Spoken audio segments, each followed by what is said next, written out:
Lord सभी को जय मसीह। और मैं एक वचन के साथ मैं आपको उत्साहित करना चाहूँगा। और भजन संगीता और 25 अध्याय और 15 पद, जहाँ पे दाऊद खूबसूरत बातों को लिखा है और ये दाऊद की प्रार्थना है। और यहाँ पे लिखा है, मैं आपको उत्साहित करता हूँ, लिखा है कि मैं आपके लिए पढ़ना चाहता हूँ। लिखा है कि मेरी आंखें शबेद यहोवा पर टकटकी लगाए रहती है, क्योंकि वही वही मेरे पाँव को जाल में से छुड़ाएगा। मेरे प्रियो, मैं आपसे कहना चाहता हूँ, दाऊद यहाँ पे इस प्रकार कहता है कि मैं अपनी आंखें यहोवा की ओर टकटकी लगाए रखता हूँ। कहते हैं कि हर पल हर समय मैं प्रभु की ओर ताकता हूँ, उस परमेश्वर की ओर ताकता हूँ। क्यों? ये दाऊद की प्रार्थना है कि हर परिस्थिति में मैं परमेश्वर की ओर ताकता हूँ, क्योंकि मैं जानता हूँ कि अगर कोई मुझे छुड़ा सकता है, शत्रुओं से छुड़ा सकता है, शत्रुओं से बचा सकता है, तो वो है परमेश्वर। आमीन। आज मैं आपसे कहना मांगता हूँ कि आपकी हर परिस्थितियों से अगर कोई बाहर निकाल सकता है, बुरे परिस्थितियों से या ऐसी समस्याओं से, बीमारी से, या ऐसे हर तरह की प्रॉब्लम से अगर कोई आपको छुड़ा सकता है, कोई बचा सकता है, तो वो है परमेश्वर।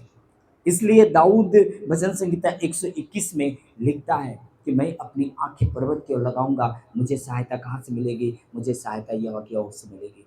क्योंकि वो कहता है कि मैं टकटकी लगाए रहता हूँ। आज इस समय हमें परमेश्वर की ओर ताकना है, उस खुदा की ओर ताकना है।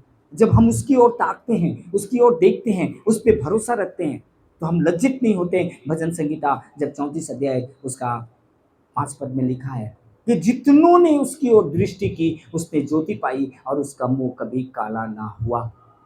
आज मैं कहना मांगता हूं कि इस सारी परिस्थितियों में, इस समय जैसा भी सिचुएशन क्यों ना हो, हमारा भरोसा उस खुदा की ओर होना है, प्रभु की ओर होना है, उसे ताकना है, उस परमेश्वर को, कि वो परमेश्वर ही हमें छुड़ाएगा, हमें बचाएगा, हमारे लिए द्वार को, मार्गों को खोलेगा।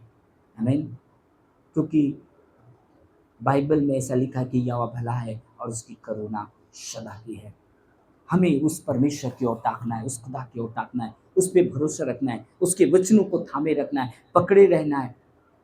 आज जो कुछ भी हो रहा है, जो भी सतावटें हैं, जो भी लड़ाई झगड़ा है, क्रोध विरोध है, ये कोई नई बातें नहीं है कि कोई बदल गया, कोई आ गया और कोई चला गया तब हो रहा है। नहीं, ऐसा कोई बात नहीं है, क्योंकि बाइबल में ही पहले से परमेश्वर ने ये सब कुछ कहा है कि ये सब होगा। लड़ाई झगड़ा, सतावट, ये सब कुछ होंगे। ये तो बाइबल की बातें हैं, परमेश्वर की बातें हैं। इसलिए इन सारी परिस्थितियों में इस समय हमें प्रभु की ओर देखना है और ताकना है और उस परमेश्वर पे भरोसा रखना है। आमीन। सो परमेश्वर आपको बड़ी आशीष करे, आपको छुड़ाए, आपको आजाद करे, आपकी हर परिस्थितियों से, दलदलों के कीच से बाहर निकाले और आपके दुखों को आनंद बदल दे।